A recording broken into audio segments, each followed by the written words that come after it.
இங்க எத்தனை பேருக்கு தெரியும் அண்ணன் விஜய் அவர்கள் ஒரு தனியார் சிபிஎஸ்இ பள்ளி நடத்துறது, தமிழக வெற்றி கழகத்தினுடைய தலைவர் திரு விஜய் அவர்கள் ஒரு சிபிஎஸ்இ பள்ளி நடத்துறாங்க பதூர்ல. அந்த பள்ளியினுடைய பெயர் விஜய் வித்யாஸ்ரம்.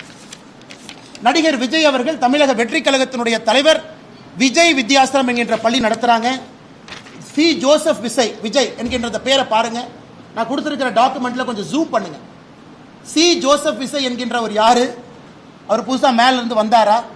அவருடைய இடத்தை 35 ஆண்டுகள் 2017 இருந்து 2052 வரை திரு ஜோசப் விஜய் அவர்கள் அவருடைய இடத்தை ஒரு அறக்கட்டளைக்கு 35 ஆண்டு லீஸ் கொடுக்கிறார். அந்த அறக்கட்டளை யாருடைய பேர்ல ரெஜிஸ்டர் ஆயிருக்குன்னா திரு சந்திரசேகரன் அவருடைய பேர்ல, எஸ்.ஏ. சந்திரசேகர் அவருடைய பேர்ல அந்த அறக்கட்டளை ரெஜிஸ்டர் ஆயிருக்கு. இந்த டாக்குமெண்ட்ல எஸ்.ஏ. சந்திரசேகர் எஸ்.ஏ. சந்திரசேகர் அவர்கள் நடத்தக்கூடிய பள்ளி, அந்த ட்ரஸ்ட் நடத்தக்கூடிய பள்ளி தான் விஜய் வித்யாஸ்ரம். என்ன அர்த்தத்தில் சில அரசியல் தலைவர்கள் அவங்க நடத்துற பள்ளி சிபிஎஸ்இ, அவங்க நடத்துற பள்ளியில ஹிந்தி இருக்கு, அவங்க சொந்த குழந்தைங்க பிரெஞ்சு படிக்கிறாங்க. அன்பில் மகேஷ் பொய்யாமொழியினுடைய சொந்த குழந்தை பிரெஞ்சு மொழி படிக்கிறாங்க. இந்த அரசியல்வாதிகள் எந்த லட்சணத்தில் வெளியே வந்து அரசு பள்ளியில் இருக்கக்கூடிய மாணவர்கள் மட்டும் 2 மொழி படிக்க வேண்டும் என்று எந்த லட்சணத்தில் சொல்றாங்க?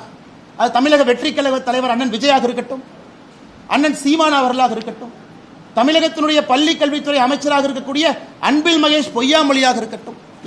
இதையெல்லாம் தாண்டி இன்னைக்கு இன்னொன்னு பாருங்க. இன்னைக்கு நான் சன்சைன் மெட்ரிகுலேஷன் ஸ்கூல்லாம் போக விரும்பலைங்க. முதலமைச்சருடைய குடும்பத்தில் நடத்துறாங்க, ஹிந்தி இருக்கு, அதெல்லாம் விடுங்க. இன்னைக்கு இன்னும் ஒரு படி மேலே போறேன்.